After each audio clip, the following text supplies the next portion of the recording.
For more than 20 years, Dave Barry wrote a weekly humor column in the Miami Herald, which was syndicated worldwide, and he won a Pulitzer Prize for commentary. He's also the author of more than 30 books. The latest is a collection of essays called Live Right and Find Happiness, although beer is much faster. Dave Barry joins us now.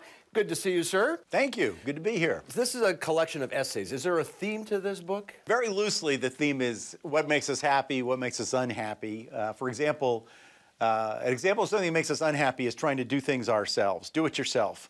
I think the big culprit here would be your Home Depots, your Lowe's, this big, do-it-yourself superstores where they run these commercials. I'm sure you've seen them, where this happy couple, homeowner couple, they're going to do something themselves. They go in and they're looking at the store and they're looking at tile samples. And then there's like a 3-second montage of them screwing things in, wearing goggles. And then the next scene, they have a whole new kitchen, And I'm saying, no, I don't really think that's going to work out that way. I'm a veteran homemaker. That's a recipe for unhappiness. What you need is a guy with a truck to come to where it is. That's right. I propose a store called reality-based hardware, which would be kind of an anti-Home Depot, where if you would want to do something yourself, you would go into reality-based hardware and say, like, I want to install a ceiling fan, and their job would be to talk you out of it. You also write a lot about family. There is no better material in the world than having children. You have a 15-year-old daughter. Now, I feel your pain because I have a 15-year-old son. And you write about she's getting Keep your son away from my daughter. Prom dates, we'll have to set that up.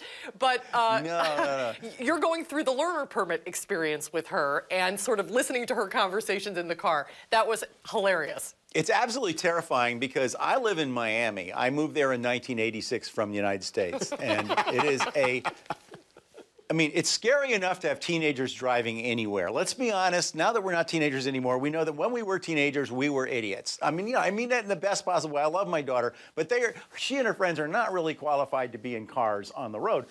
And in Miami, it's much worse because we have, first of all, we have many people from many different cultures all driving according to the law of their individual country of origin, many different styles. Then we also have what I call the seeing eye wife driving system. This is the senior citizens where the man drives because the man always drives, but he can't see anymore. So the seeing is done by his wife, sitting next to him. He's subcontracted that job to her, sitting next to him. So she's yelling and the light, it's green. No, it's yellow. Stop, no, go. That kind of. So that's the situation we have on the roads of Florida. Plus, and that's what my daughter's supposed to go out in. Plus the directionals are always on in every car. Right, yeah. In Florida, the function of the turn signal in Florida is to let other drivers know that you are unaware that your turn signal is on. When I was a teenager, when I learned to drive, which was a long time ago, I had the ultimate safety feature. I drove my mom's 1961 Plymouth Valiant station wagon, which was the slowest vehicle ever constructed. The fastest speed it ever reached was on the assembly line. After that, it was all downhill.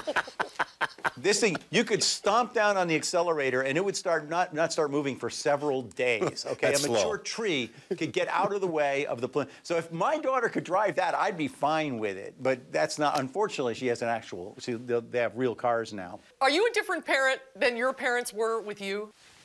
Totally, and this is the essay in this book that really has got the most attention. It's called "The Real Madman," and I'm comparing my generation, the baby boomers, and the way we parent with my parents' generation, the greatest generation, and the way they parented. And by our standards today, they were irresponsible and crazy, and yet I thought in the end they were great parents and they were happier parents. They didn't worry the way we worry. They just didn't obsess. They didn't manage every second of their children's time. It was like, go out and play, come back by June. Just, they didn't worry. They were not, and they partied. Those people, they smoked, they drank, all these unhealthy things. They ate food with gluten in it, if you can imagine. That's the kind of crazy people they. Dave Barry, thanks for making us laugh. It is always a pleasure. Your new book, Live Right and Find Happiness, available wherever you buy books. Dave, thanks for being with us. Great to see you, Dave. Thanks so much. Thank you. Appreciate it.